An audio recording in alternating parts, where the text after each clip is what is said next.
Alors, bonjour mes amis. Mon nom est Marc-André et je suis un alcoolique. Cette semaine, on va voir le chapitre 6 à l'œuvre. Et dans le chapitre à l'œuvre, ça contient de la 5e à la 11e étape.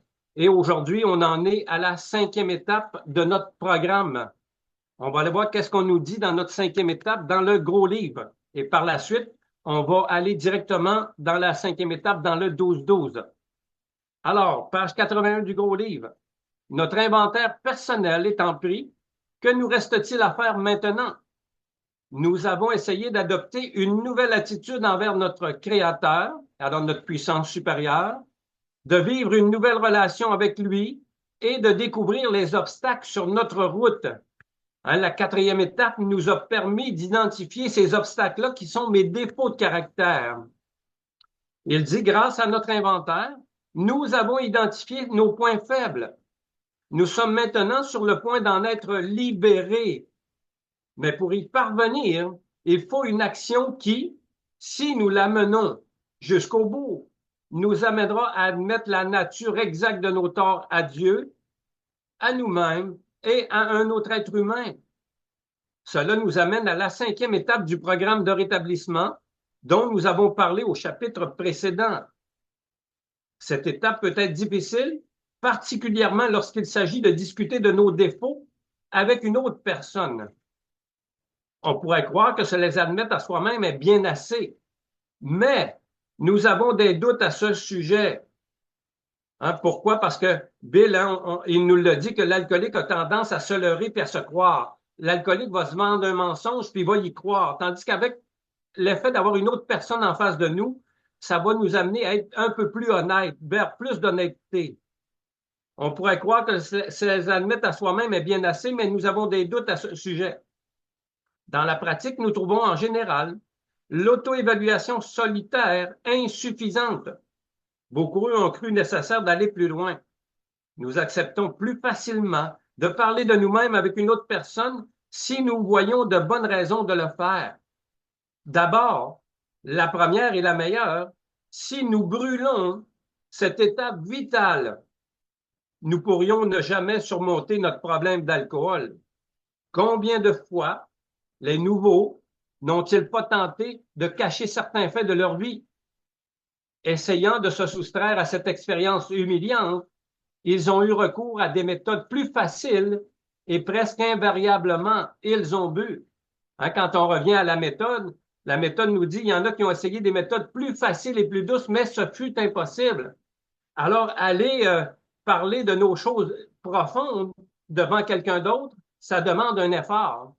Ça demande surtout d'avoir du courage. Et moi, j'en avais pas. Mais je suis allé chercher dans ma puissance supérieure ce courage-là. Comme ils avaient suivi le reste du programme, ils se sont demandé pourquoi ils avaient rechuté. Nous croyons que c'est parce qu'ils n'avaient pas fini leur ménage intérieur. Ils avaient bien passé leur vie en revue, mais ils avaient omis les points les plus accablants. Ils s'imaginaient seulement être libérés de leur égoïsme et de leur crainte. Ils n'en avaient pas encore appris assez sur l'humilité, la confiance et l'honnêteté telles que nous les considérons nécessaires tant qu'ils n'avaient pas dévoilé toute l'histoire de leur vie à quelqu'un. On dit pour la plupart des gens, l'alcoolique mène une double vie. Il est un grand comédien. Il présente à la face du monde son personnage de scène, celui qu'il aime montrer à son entourage.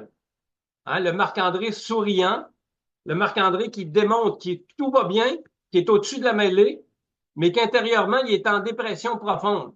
Ça, c'est ma personnalité alcoolique. Intérieurement, j'étais abattu, démoli.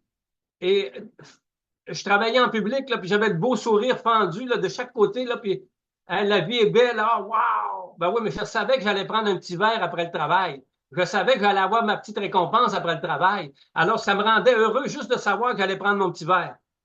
Mais intérieurement, je savais dans quel état j'étais. J'étais pas bien avec moi-même. J'avais accumulé plein d'expériences négatives dans ma vie. Et je parlais pas de ça à personne. J'étais une huître fermée, impossible de l'ouvrir. Il dit, ils n'en avaient pas appris assez sur l'humilité, la confiance et l'honnêteté telles que nous les considérons nécessaires, tant qu'ils n'avaient pas dévoilé toute l'histoire de leur vie. Hein, on dit, il présente à la face du monde son personnage de scène, celui qu'il aime montrer à son entourage. Il cherche à se créer une certaine réputation en sachant au fond de lui-même que ce n'est pas celle qu'il mérite. Il dit un petit peu plus loin, ses souvenirs sont un cauchemar pour lui. L'idée que quelqu'un ait pu le voir dans cet état le fait trembler. Aussi vite qu'il le peut, il chasse ses pensées loin au fond de lui-même en espérant qu'elles ne feront jamais surface. Il est constamment en proie à la crainte et à la tension. Et cela le pousse à boire davantage. Alors, on nous décrit encore la personnalité alcoolique. Et tant qu'on ne fait pas le ménage, ben, on est toujours en proie à ces défauts de caractère-là, à ces faiblesses. Il dit, il peut arriver qu'un individu soit dans une situation telle qu'il n'y ait personne qui lui convienne. En pareil cas, cette étape peut être portée à condition toutefois que l'alcoolique reste disposé à se confier entièrement dès que l'occasion se présentera. Nous le mentionnons parce qu'il est très important que chacun puisse s'adresser à la bonne personne. Il est aussi essentiel que cette dernière soit capable de garder des confidences, qu'elle comprenne et approuve entièrement notre démarche, qu'elle n'essaie pas de changer nos projets. Ensuite, on dit, en revanche, nous ne devons pas utiliser cela comme prétexte pour remettre l'étape à plus tard. Hein, on sait qu'un trait de caractère de l'alcoolique, on a tendance à remettre à demain ce qu'on pourrait faire aujourd'hui. Et demain sous-entend des semaines, des mois, des années. Ça, c'était mon cas à moi. Il dit, une fois que nous avons choisi qui recevra nos confidences, nous ne perdons pas de temps. Nous avons en main notre inventaire écrit et nous sommes prêts à parler longtemps. La personne doit comprendre qu'il s'agit pour nous d'une question de vie ou de mort. On dit, nous mettons notre orgueil de côté et nous y allons de nos secrets en expliquant bien chaque repli de notre caractère. Hein, comment on a découvert ce repli de caractère, tous les défauts de caractère, c'est lors de notre inventaire, les 4 listes, ressentiment, défauts de caractère, les craintes, les torts causés aux autres. À travers ces 4 listes-là, je découvre les traits de caractère qui m'ont pourri l'existence. Il dit, une fois que sans avoir rien caché, nous avons franchi cette étape, nous sommes enchantés, nous pouvons regarder le monde en face. Lorsque nous sommes seuls, nous nous sentons en paix et parfaitement à l'aise. Nos craintes nous quittent. Nous commençons à sentir la présence immédiate de notre Créateur. Nous avions peut-être jusque-là des convictions spirituelles, mais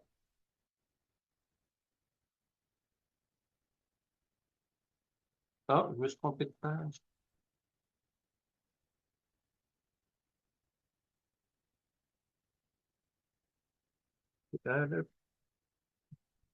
La condition, oui, OK.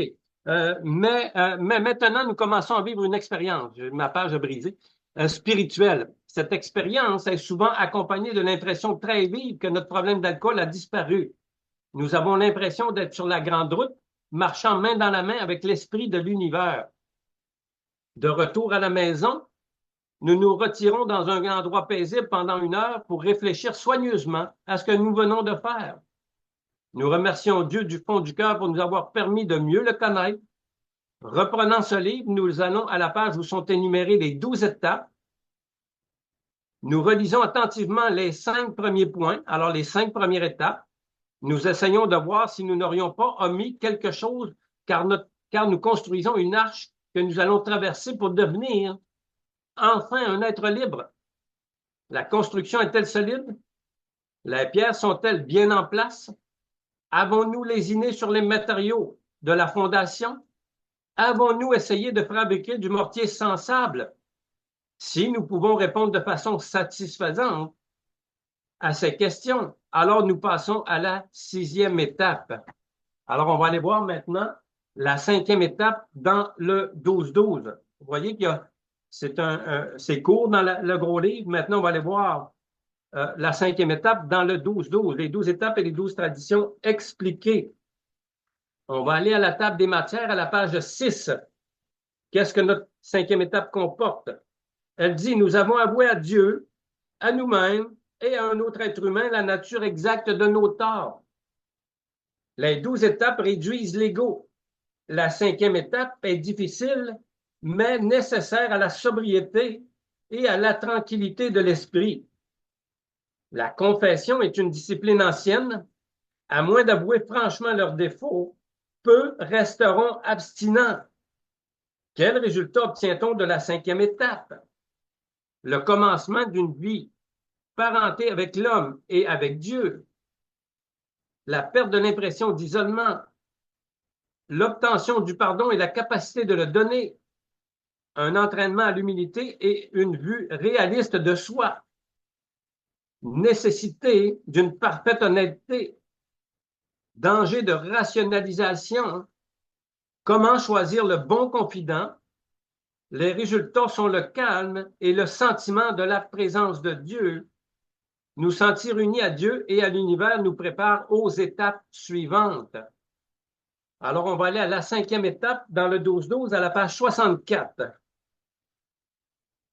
Chacune des 12 étapes des AA nous demande d'aller à l'encontre de nos désirs naturels. Toutes dégonflent notre ego. Quand on en vient au dégonflement de l'ego, peu d'étapes sont aussi rudes à franchir que la cinquième. Par contre, presque aucune n'est aussi indispensable à une sobriété durable et à la paix d'esprit.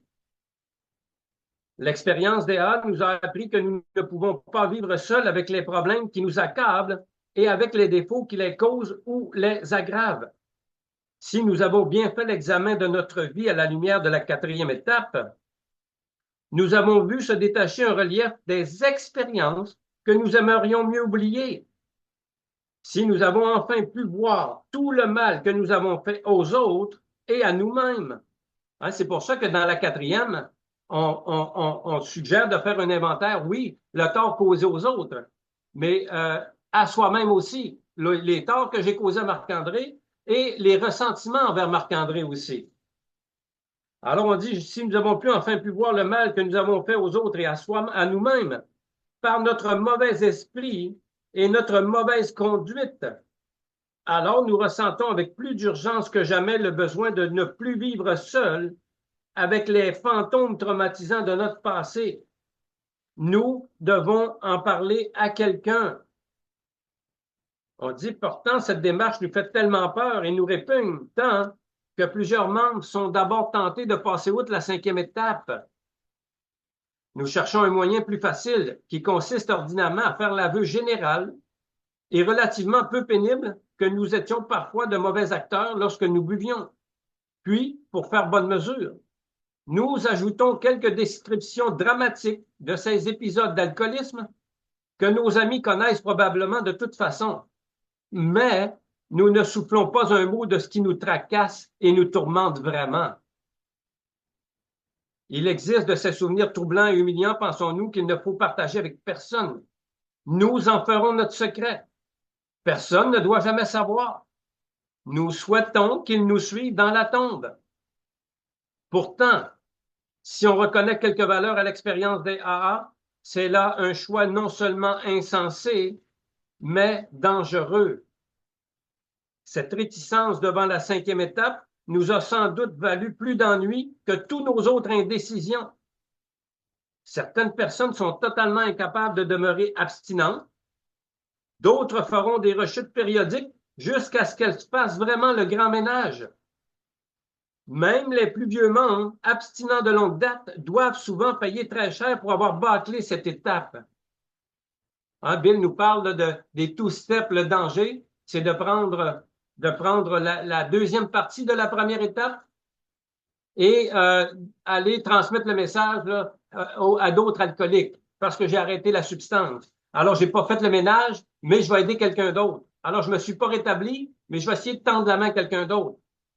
Alors, c'est un danger. Ça peut fonctionner, mais ça demeure un danger.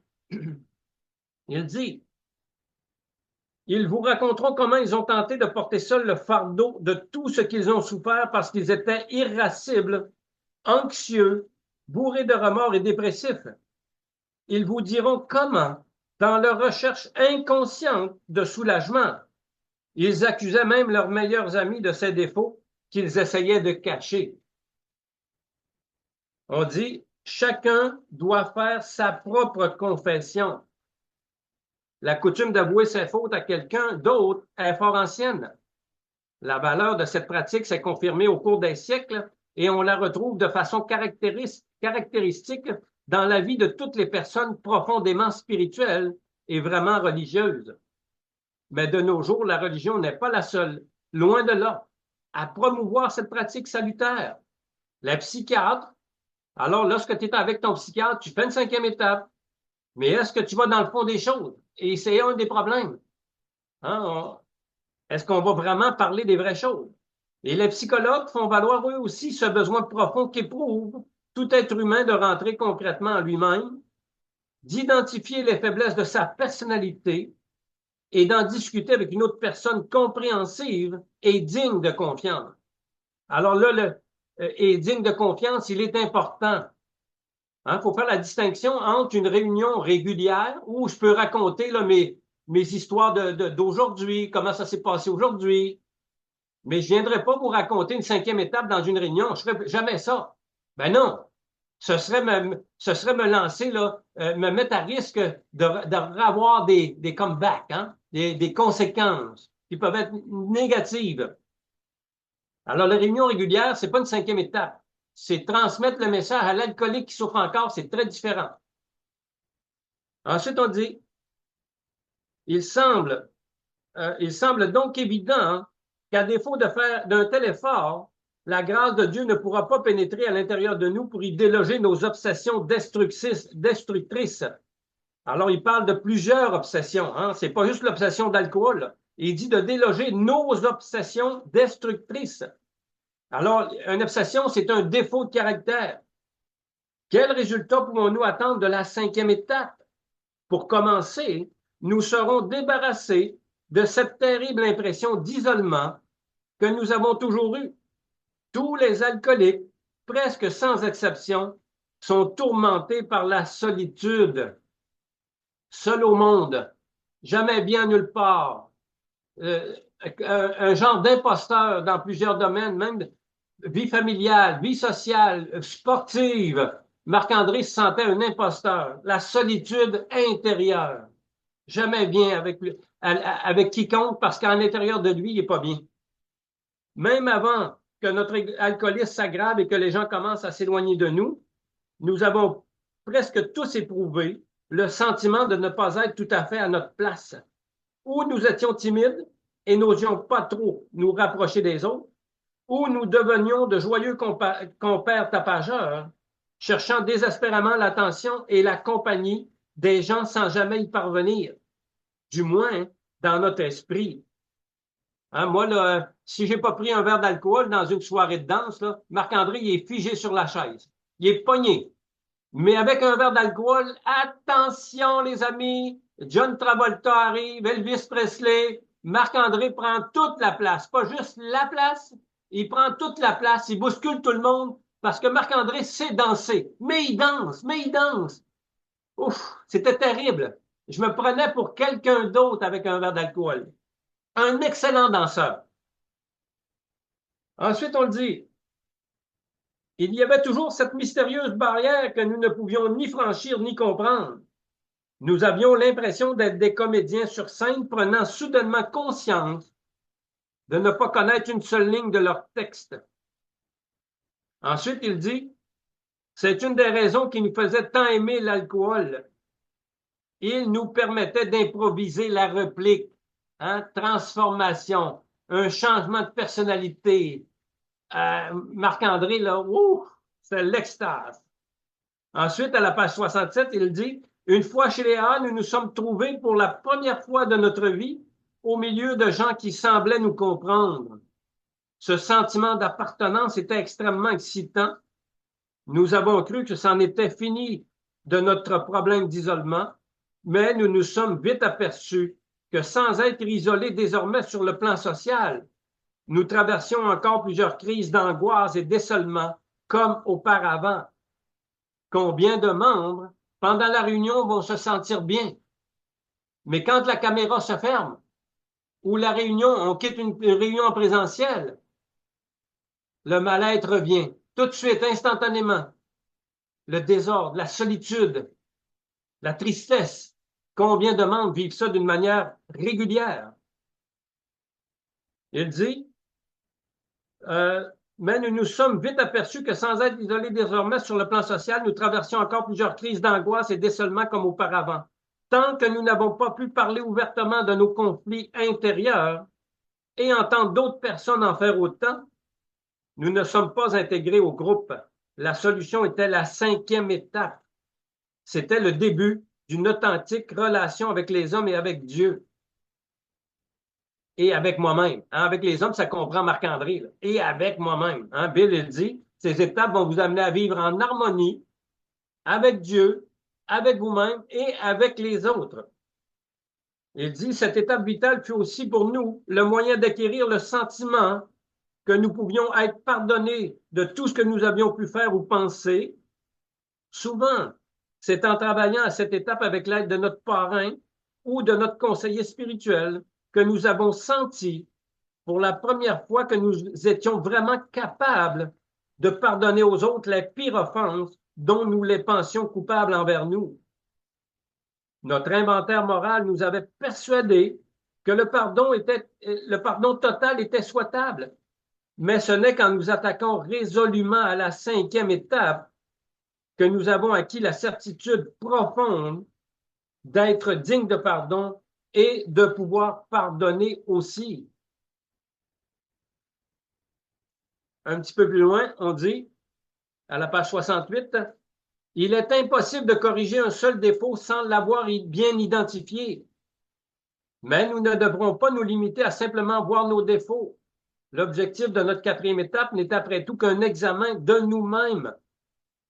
Nous avons tous remarqué, par exemple, que nous manquions d'honnêteté et de tolérance, que nous étions parfois tenaillés par des accès d'apitoiement et par des idées de grandeur. Nous avons identifié nos défauts, mais ils étaient toujours là. Il fallait agir.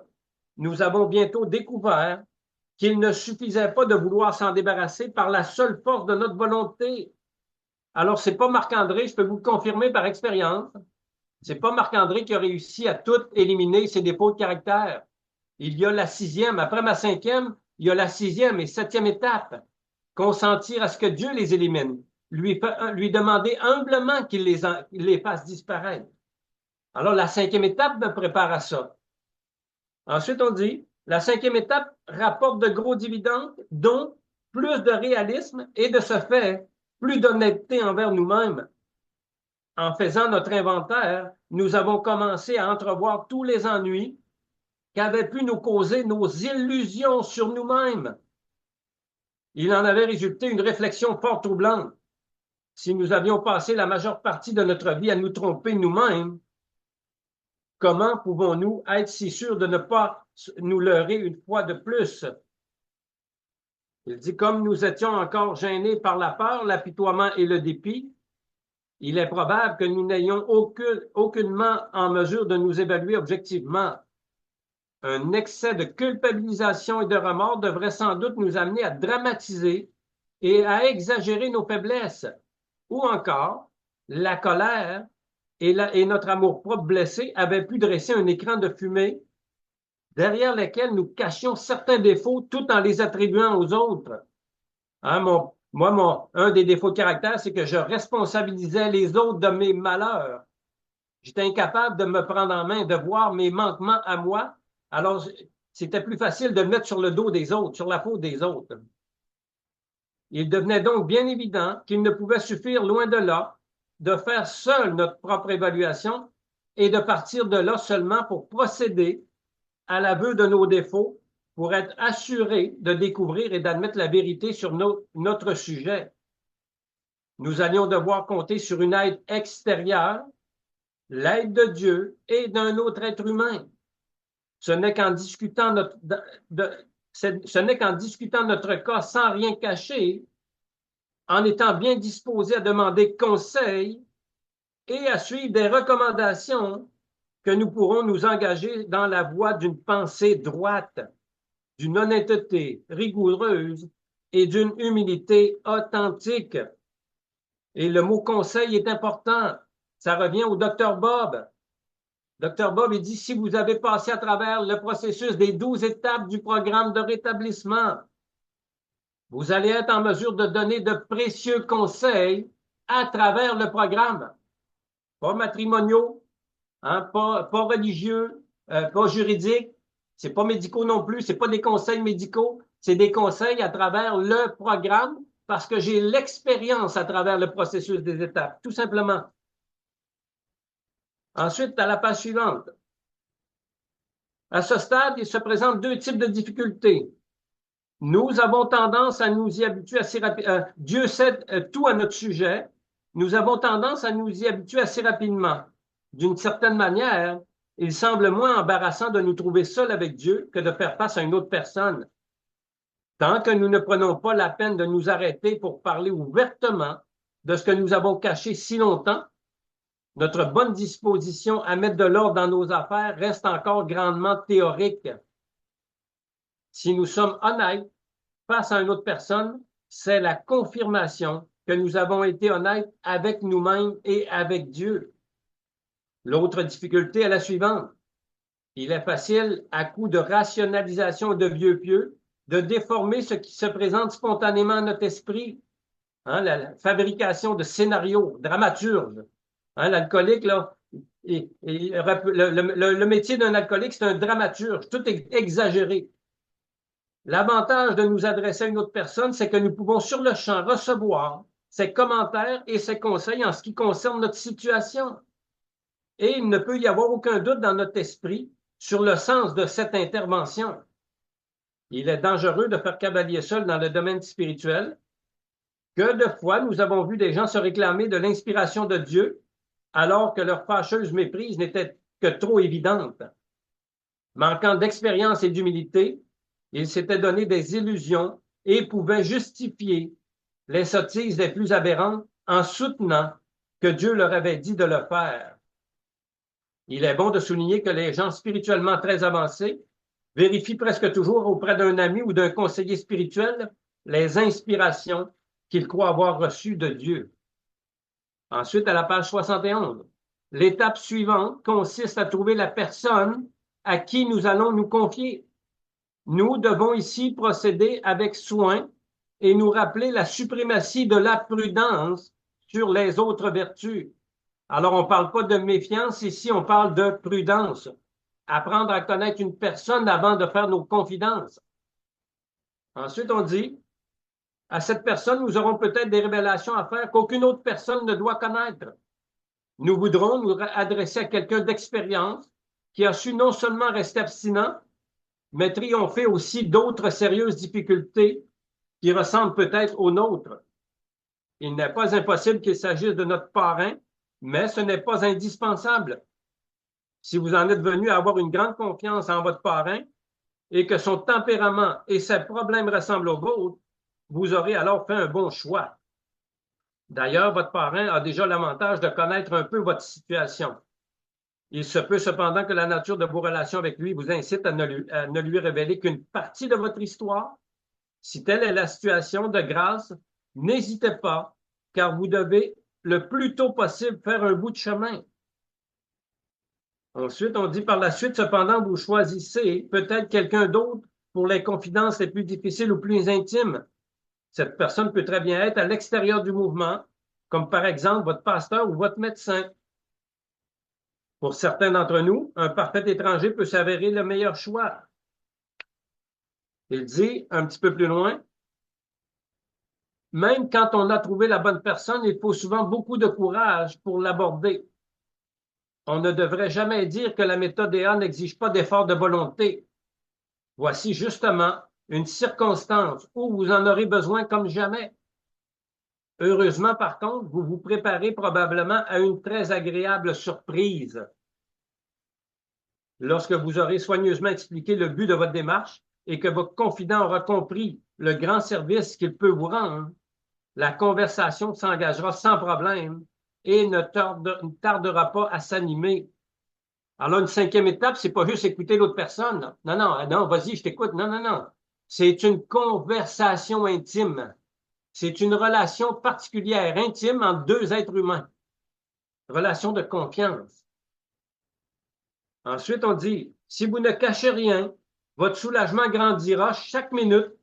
Certaines émotions refoulées depuis des années feront surface et s'évanouiront comme par magie aussitôt que vous les aurez révélées. Votre douleur s'apaisera, faisant place à une tranquillité apaisante. Et quand la sérénité est ainsi combinée à l'humilité, de grandes choses peuvent se produire. De nombreux membres jadis agnostiques ou athées nous avouent qu'à ce stade de la cinquième étape, ils ont senti pour la première fois la présence de Dieu. Même ceux qui avaient déjà la foi ont souvent pris conscience de Dieu comme jamais auparavant. Qu'est-ce qu'il veut dire? C'est que, Bill, il nous a dit un peu plus tôt, vous pouvez avoir la foi tout en bloquant l'entrée de la grâce de Dieu dans vos vies. On l'a vu dans la troisième étape, à la page 72 en haut. La troisième étape ne peut pas avoir d'effet permanent sans être tout de suite suivie d'un gros effort, sans être suivie d'un inventaire. Et dans la cinquième étape, on nous dit, si on ne fait pas ça, là, on ne pourra pas ressentir cette présence-là, mais si on le fait, on va commencer à ressentir une nouvelle présence, la nouvelle présence de Dieu en nous. Cette sensation de nous trouver en union avec Dieu et les hommes, cette émergence de notre isolement par l'aveu franc et honnête de notre terrible fardeau de culpabilité, nous amène à une ère de repos où nous pourrons nous préparer aux étapes suivantes et reprendre la route d'une sobriété complète et significative. Et voici, je vais vous décrire, là, ça c'est je vais vous décrire les promesses qu'on retrouve dans ce chapitre-là, dans la 12e étape expliquée. On nous dit qu'on va recevoir une sobriété durable. On va découvrir la paix d'esprit, la perte de la sensation d'isolement, une authentique relation avec l'homme et avec Dieu et avec nous-mêmes, digne de pardon et d'être pardonné, une humilité plus réaliste, plus d'honnêteté envers nous-mêmes, la voie d'une pensée droite. On va commencer à avoir une pensée saine, une pensée droite, l'humilité authentique, une honnêteté rigoureuse. On va avoir une tranquillité apaisante, de la libération, un air de repos. On dit de grandes choses vont se produire et on parle d'une sobriété complète et significative.